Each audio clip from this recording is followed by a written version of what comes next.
Bem, meus caros, a regra de arredondamento da ABNT basicamente são cinco regras, cinco instruções que nós temos que seguir. Tá?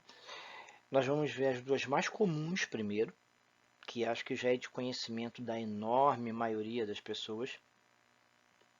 E depois nós vamos ver as regras específicas quando nós precisamos fazer um arredondamento e temos que decidir quando o número 5 é o próximo número a ser considerado. Então, a primeira regra que nós vamos olhar é quando o algarismo a ser preservado for seguido de um número inferior a 5.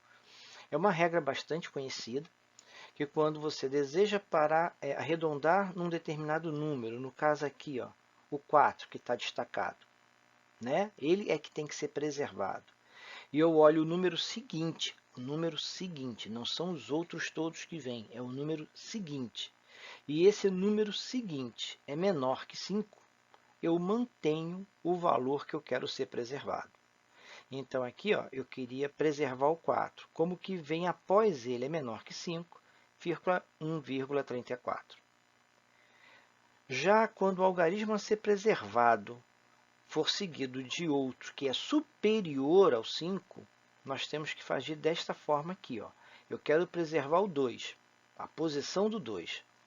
O número que vem após o 2 é o 8, e 8 é maior que 5.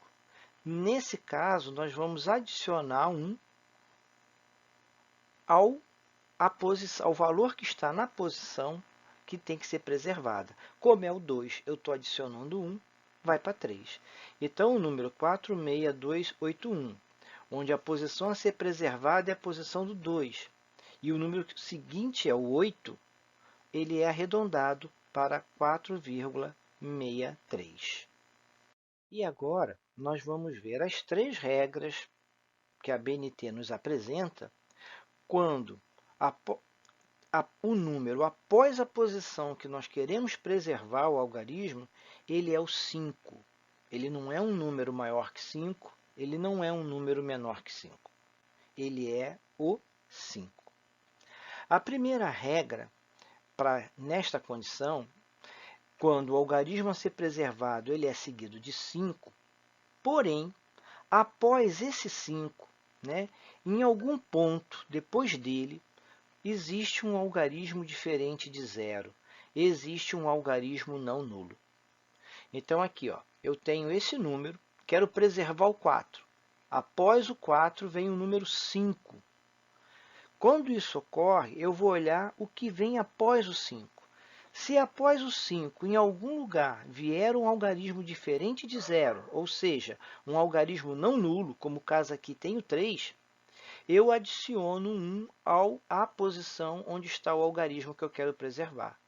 Então, como esse é o caso aqui, eu quero preservar a posição onde está o 4, adicionando 1 ao 4, eu tenho 6,5. Analisando agora os dois últimos casos, que são os que geram maior conflito, maior confusão. Eu quero preservar um algarismo, como aqui é o 4, que é seguido de um 5, de um valor 5. Porém, após o 5, não existe valor não nulo, tanto neste caso quanto no caso aqui de baixo. Ó. Aqui nesse primeiro caso eu quero preservar o 4, aqui no segundo caso eu quero preservar o 3. Nos dois casos, o número que segue é o 5. Nos dois casos, após o 5, não existe nenhum algarismo diferente de zero, ou seja, não existe nenhum algarismo não nulo. Como eu devo proceder? O que a ABNT, em sua regra NBR 5891, nos diz é que quando ocorre esse caso, que após o 5 não há nenhum algarismo diferente de zero, nenhum algarismo não nulo, nós temos que olhar para o número que está na posição que nós queremos preservar. No caso aqui o 4, no caso aqui o 3. Quando este número, nesta condição que nós queremos preservar, for par, como aqui é um 4, eu vou adicionar 1 a este valor. Então, ia ficar 6,4 adicionando 1, 6,5. E quando este número for ímpar, como é o caso aqui do 3, eu apenas mantenho o valor que está na posição que eu quero preservar, ficando 6,3. Repetindo, quando eu tenho um caso de que eu quero preservar um número numa posição, e após essa posição vem o 5, e após o 5 não existe nenhum algarismo diferente de zero, não existe nenhum algarismo não nulo. Como devo proceder? Quando ocorre essa situação, o que a regra da ABNT nos diz é que nós devemos olhar para o algarismo que está na posição que nós queremos preservar. Quando esse algarismo é par, nós devemos adicionar 1 a ele. No caso aqui, 6,4, 6,5.